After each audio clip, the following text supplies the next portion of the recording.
মালদা জেলা সফরে এসে নিহত তৃণমূল নেতা দুলাল সরকার ওরফে বাবলা সরকারের বাড়িতে মুখ্যমন্ত্রী মমতা বন্দ্যোপাধ্যায়। নিহত তৃণমূল নেতা স্ত্রী চৈতালি ঘোষ সরকারের সঙ্গে একান্ত সাক্ষাৎ মুখ্যমন্ত্রীর।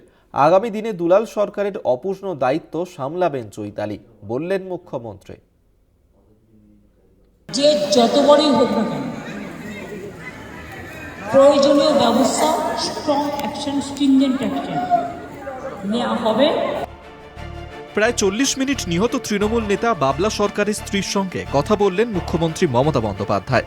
নেত্রীর সামনেই দুলাল সরকারের অনুগামীরা ধৃত তৃণমূল নেতা নরেন্দ্রনাথ তিওয়ারির ফাঁসির দাবি তুললেন। সাক্ষাৎ শেষে মুখ্যমন্ত্রীকে ধন্যবাদ জানান নিহত তৃণমূল নেতা স্ত্রী চৈতালি ঘোষ সরকার।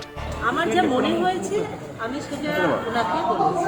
আমি এই দিনের অপেক্ষায় ছিলাম এবং ওনাকে অনেক অনেক কৃতজ্ঞতা শ্রদ্ধা যে উনি আমার কথা শোনার জন্য এবং আমার এখানে আমার যে ব্যথা সেটা উনি আমার পাশে দাঁড়িয়ে।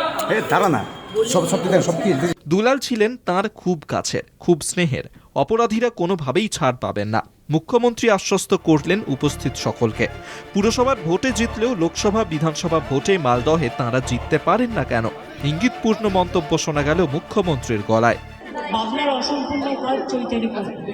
বাবলা আমার চিরকালের পরিচিত। আমি আগে সকালে ফিরে গেলে রাতে ফিরে আসতাম, আমাদের এরকম অনেক ঘটনা আমি এবং ও আমাদের একজন নিরলস কর্মী ছিল এবং এলাকার মানুষের কাছেও তখন রাখছিল। কিন্তু মালদার রাজনীতি আমি একটা বুঝি না। এমএলএ আমরা পাই না, এমপি আমরা পাই না, কিন্তু কাউন্সিলর ইলেকশনে, বিশেষ করে কর্পোরেশন ইলেকশনে কেউ জিতে যায়, কর্পোরেশনটা পায়, বাট এমপি এমএলএ হয়। দুর্ভাগ্য এর মধ্যে কী রহস্য আছে, রহস্যটা তো আমি জানি। অনেক রকম খেলা চলে, এই খেলা চললে এটা তো আলটিমেটলি মানুষের পক্ষে খারাপ।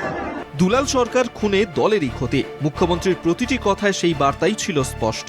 পাশাপাশি তৃণমূল সুপ্রিমোর কড়া হুঁশিয়ারি, দুলাল খুনের সঙ্গে জড়িত কেউ ছাড় পাবে না। এই মুহূর্তে কি নিহত স্বামীর অপূর্ণ কাজের দায়িত্ব নেবেন তিনি, তা স্পষ্ট করলেন না চৈতালি। তাঁর দাবি, আপাতত তিনি মানসিকভাবে বিধ্বস্ত। সব সামলে ওঠার পরেই আগামী দিনের কথা ভাববেন।